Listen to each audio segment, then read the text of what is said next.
time and time again, I do the usual review of my battle folder, and I'm like, what do I want to upload today? And then I found this one buried in a folder randomly. It had zero context to it, and I learned it was a black and white match against a guy, I think by the name of HaxKing.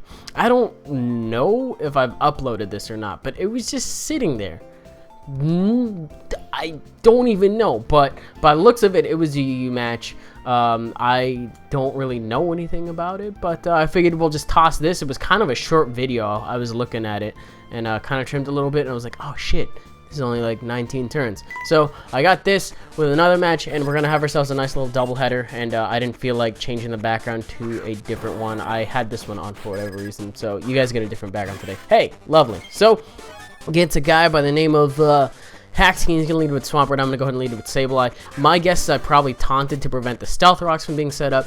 In comes Houndoom. I do not want to take a Fire Blast because I believe I am physically defensive. I think between my two Sableyes, I think this is the foul play one. So that's kind of worth mentioning, but it means that I have less on my moveset. I don't really have anything that I want to deal with Houndoom. So I go into my specially defensive Empoleon. That shit still hurts, and on top of that, he gets the burn, so he likes his coffee a little warmer. I think his name Decaf because it's got Scald and Yawn. So it's like, okay, hot coffee that makes you sleepy, why the fuck not? So he's going to go ahead and switch out of there.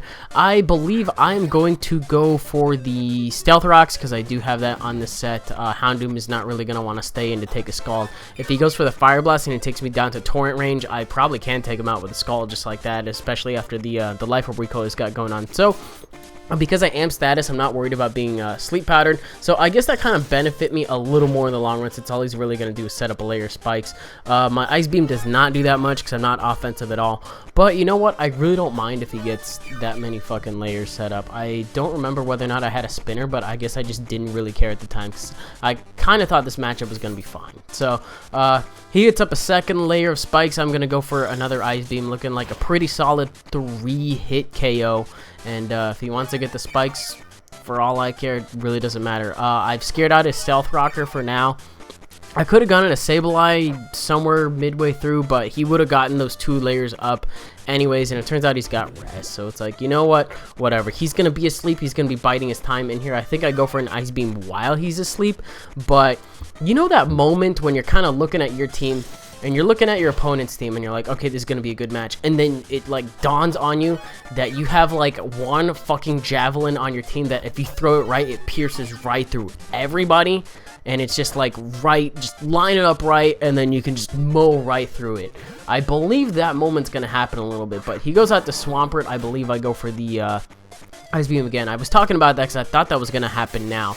But this Empoleon is kind of just putting in a little bit of work. The Empoleon's kind of just prepping the field for said Javelin that I noticed immediately after. But I have a Scarf Honchkrow on this team.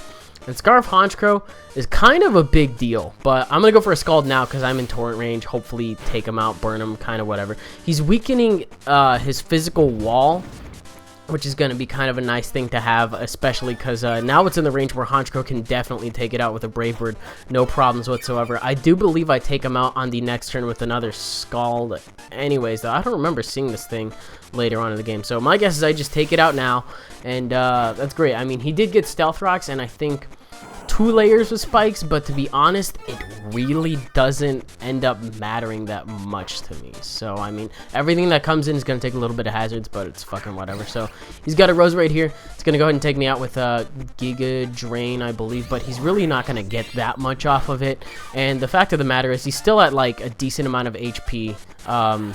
Well, not, I guess, kind of decent, kind of not. I got an Ice Beam off on him, and it's not like he's really going to be able to do anything about this next series of play. So for now, I was like, okay, I'm going to send in Mew, still not really recognizing that I had that potential to do that. But this play was really obvious. I don't know why I didn't Aura Sphere right here. I think I have that on this one. I'm pretty sure this is just a Life Orb offensive one. And for whatever reason, not really expecting the Sucker Punch at the time. I think this was played back in the day before I had my Sucker Punch Houndoom. So this is a very, very old UU match. I didn't even look at the date on the file, but I'm very sure it's at least 4 to 5 months old. But here's Javelin time, where I fucking realize that Scarf Honchkrow is absolutely going to ruin his day. If he wants to go for a Sucker Punch, it's not going to do that much. In my completely honest opinion, he probably should have, though, because the extra damage would have been appreciated. It's a Life Orb Sucker Punch, why the hell not? But turns out I just end up taking him out clean. So he sends it Galvantula. I was like, maybe he's scarfed, maybe he's not. It was kind of a red flag right there that I was scarfed, but I'm going to stay in, go for another Brave Bird. Lo and behold, he doesn't have Sucker Punch on this. This thing doesn't really going to get any other priority. And it just ends up dying to another Brave Bird. And I'm like, well, am I really getting away with this? He's got a Flygon. I don't know if it's Scarf, but judging by the fact he sent in Roserade immediately after, it's probably not. So he's gone from having somewhat hazard control over the match to being in complete, oh shit, what the hell do I do about this thing? I'm going to send in shit to die to it, to its own recoil. And that's actually the only way this Honchkrow ends up running out its use. And then he has a Hitmontop, so it's like, okay. He had 2 potential Sucker Punchers and didn't use any of the Sucker Punches. I know his Houndoom for sure had it, because it's what killed off one of my pokes. His Hitmontop did not have Fake Out or Mach Punch or Sucker Punch, or he just chose, if he chose not to use them and he had them, then that was kind of silly. But there you go. That Honchkrow definitely ran its use, and all he has left is a Flygon. I do have a Sableye left. Fully knowing this, I'm going to send it in right now. I'm going to take some Rocks damage, a little bit of Rocks damage, a little bit of Spikes damage, but Flygon isn't anything to a Sableye, especially since I've got the Will-O-Wisp. I'm going to go ahead and cripple this thing. Now, I was not expecting a mixed Flygon, which is why this Draco Meteor is actually going to take me out from this range. I'm purely physically defensive, and that actually packs quite a punch with the Life Orb attached to it. But he's got Life Orb and Burn working against him. I do have a Machamp. He is -1 on the physical attack, and then his special attack, excuse me. He's -1 on the special attack, and his attack is crippled owing to the burn. I think I got this in the bag, barring any crit. So he's going to go for another Draco Meteor, suspecting that it will still probably do much more damage than whatever his physical attack is. It still does a pretty hefty chunk even at -1, but I still have enough HP to sub in case he's gonna wanna, you know, I don't know what the fuck else he would have for this, but it turns out that he's at -3 special attack now, and his physical attack is actually not gonna be able to take out my sub with an Earthquake, and I'm just gonna be able to take him out with a Dynamic Punch. And that was the end of that game. So a little black and white action.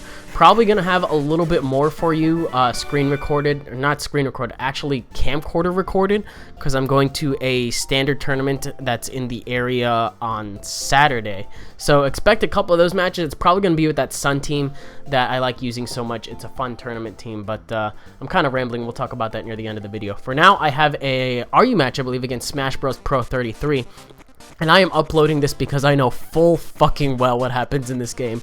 And I love it. I love it. I saw this set in the database and I was like, I'm gonna use it. I'm gonna draw a thing right now. So he goes for sub, expecting me to spore him. That is not the case. This thing has Trick Room.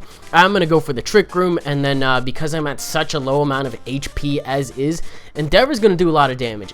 Endeavor is going to try to match the amount of HP that he has with the amount of HP that I have, meaning that that's gonna do a good amount of set damage. And he goes for a bulk up on the sub. I guess not really expecting me to go for that and to like be safe behind the sub and all that shit. Not the case. I'm still faster in this scenario, which means that he could get spored or he could get endeavored right now. I'm actually going to end up going for the spore, I believe, on the Quagsire switch in. And this is where things really start to get good, because I'm level 1. I'm pretty sure I'm a neutral nature, and as the name implies, I have no EVs whatsoever in this thing. It's just got 4 really nice moves, and it just kind of worked out in a really good way, because Endeavor's going to bring him down to 12 HP. So long as he does not gain 28 back from lefties, or 29 back from lefties, I'm going to be able to take him out with a Dragon Rage, which is set 40 damage. So, hey, look at that. Lead, fucking Focus Smash, Endeavor, Trick Room, Focus Smash, what? No. Focus Sash, other shit, Smeargle, whatever. Got a kill. Wonderful. So, Entei is going to take me down to my Sash. That's fine. I think Trick Room actually wore out as well. So what I'm going to... No, it didn't. It didn't. So I think it's going to wear out really soon. But I took out his sleeping thing, so I'm going to be able to put something else to sleep. He had a Kling Klang on this team. I don't know what he's doing with it, but He sends it in now. I guess he just really wanted sleep fodder that wasn't cling clang, and he probably recognized I was going to do that, so I take that previous statement back. But I am going to Trick Room on the Switch, go for the endeavor to bring this thing back down to 12 HP. I don't know if it has lefties on it, but he misses the gear grind because it's not a 100% accurate move, and that means Smeargle claims another head for its fucking wall. 2 pokes down to the Trick Room Endeavor Dragon Range combination. It is fucking fantastic. So, unfortunately, this thing's run its use because I'm not going to be able to one-shot it. Endeavor is going to leave it with 12 HP, but that's very nice against something that has sub and bulk up. It's going to leave it to the point where it's not going to be able to sub up after this turn or bulk up. But because I knew this Smeargle had Trick Room, and I was like, okay, on the off chance it fails, I'll just bring some shit along that benefits well from Trick Room and just kind of go with that. So I'm going to bring in my Marowak because I have not used the Marowak in a long time. Because Trick Room's up, I'm going to go ahead and go for the Earthquake, take this thing out. Awesome. Looking pretty good. I think this is just sub 3 attacks. But Trick Roomer's out. I think my other Trick Roomer on this team is, I think, Exeggutor, which is actually a really good opportunity to, I guess I'm not switching it in. Okay, this actually makes a little more sense because I'm going to be able to quad resist the Giga Drain. I can quad resist the predicted Focus Blast if he wanted to go for that for whatever reason. That thing without HP Psychic is really not going to be able to touch me, and it really doesn't have the need to run HP Electric, I guess, because it works against water all the same. But I'm going to set up on a Sleeping Entei is what's about to happen. This is that one that I used back in the day. I did not know that Roost and Curse and Toxic and Brave Bird was illegal on that set that I used it back in the day. I was under the impression it was, but I guess it's impossible to have like all 3 of set amount of moves. I did a lot of researching on the move pool thing, but it's legal now because you can get 2 of them and then you can tutor Roost onto it. And Black White too, so that's fine. That's great. This thing is now 100% legal. So I'm gonna set up a Curse, and then I'm gonna set up. No, I'm not gonna set up a Brave Bird. You go for the Brave Bird. That's what happens. But this thing doesn't really need Trick Room. I think it's got max HP, max SPDF, which explains why it takes this Flamethrower. Fucking amazing. And I'm just gonna go ahead and go for another Brave Bird, which I believe is going to take it out. So this Golbat is going to put in a little bit of work right now, especially because all he really has left is a Scolipede, and then he's got something else.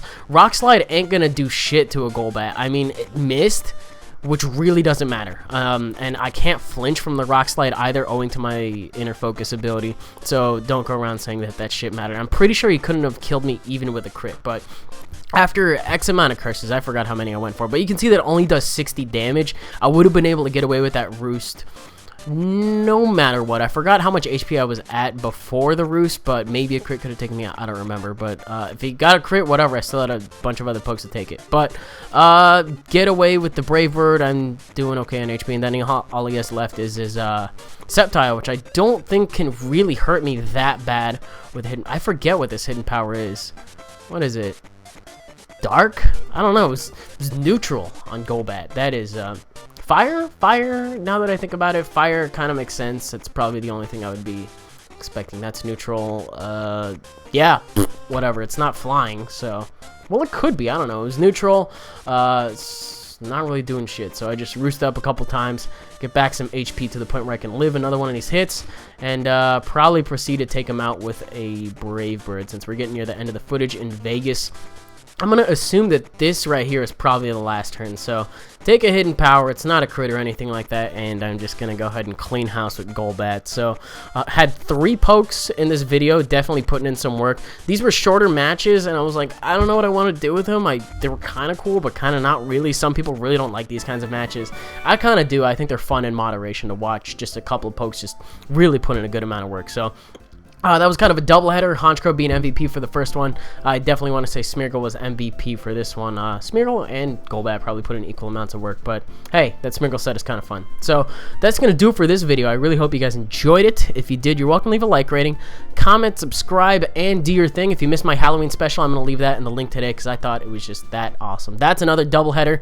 If you guys like that, it's got me cooking poffins, and for anyone that actually wasn't informed, they were actually quite delicious. Turned out better than Zed's did. Anyways, that'll do for this video, and I will see you guys tomorrow.